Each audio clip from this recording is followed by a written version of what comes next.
దూలం లెక్క పెరిగితే కాదు దూడకున్న బుద్ధాన్ని ఉండాలని హరీష్ రావు మొన్న అన్నాడు, నేను 15 ఆగస్టు లోపల 2 లక్షల రూపాయల రైతు రుణమాఫీ చేస్తాను నేనంటే, రేవంత్ రెడ్డి నువ్వు 15 ఆగస్టు లోపల చేయకపోతే నువ్వు రాజీనామా చేయాలా, నువ్వు చేస్తే నేను ఎమ్మెల్యే పదవికి రాజీనామా చేసి మళ్ళీ సిద్దిపేటలో పోటీ చేయని అన్నాడు. నేను ఆ సవాల్ను స్వీకరించి, మంచిది హరీష్ రావు గారు, నీ సిట్టి జేబులో పెట్టుకో రాజీనామాది, 15 ఆగస్టు తర్వాత సిద్దిపేటకు నీ శని వదులుతుంది, చింతమాడికలో పోయి చింతశెట్టు కింద వండుకో అని చెప్పిన.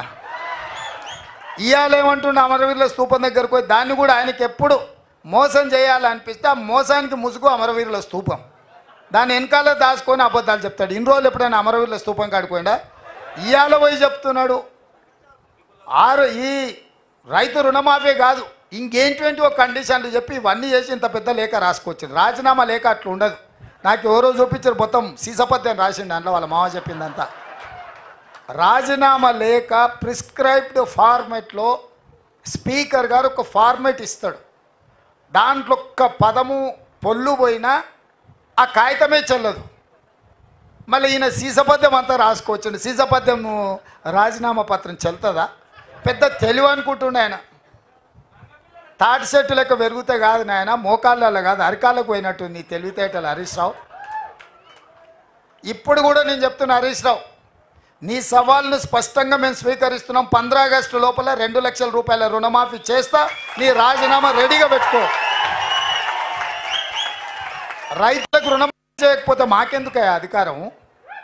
ఈ రైతులకు రుణమాఫీ చేయకపోతే ఆ రైతులు ఎవరు? మా వాళ్ళే కదా, మా కుటుంబాలే కదా, మా పరివారమే కదా. వాళ్ళ కోసము అయితే 30,000 40,000 కోట్లు అవుతుంది. కానీ ఏమవుతుంది? నువ్వు కాళేశ్వరం దోసుకున్న 1,00,000 కోట్ల కంటే ఎక్కువనా? హైదరాబాద్ చుట్టూతో నువ్వు ఆక్రమించుకున్న వేలాది ఎకరాల కంటే ఎక్కువనా? ఇక సరే, అంత దూరం ఎందుకులే. కానీ మీ దోపిడీ మీలాగా దోపిడీ చేయకుండా ఒక్క సంవత్సరం నేను కడుపు కట్టుకుంటున్నానంటే ఆ 40,000 కోట్ల రూపాయలు బ్యాంకులకు ఎడవసేత్తో చెల్లిస్తాను నేను. అందుకే మీకు అందరికీ మీ ద్వారా తెలంగాణ ప్రజలకు తెలవాలి, 15 ఆగస్టు లోపల 2 లక్షల రైతుల రుణమాఫీ చేసే బాధ్యత మన ప్రభుత్వాన్ని స్పష్టంగా ప్రజలకు చెప్పండి. రెండవది, బీజేపీ గెలిస్తే ఎస్సీ ఎస్టీ ఓబీసీ మైనారిటీ రిజర్వేషన్లు రద్దు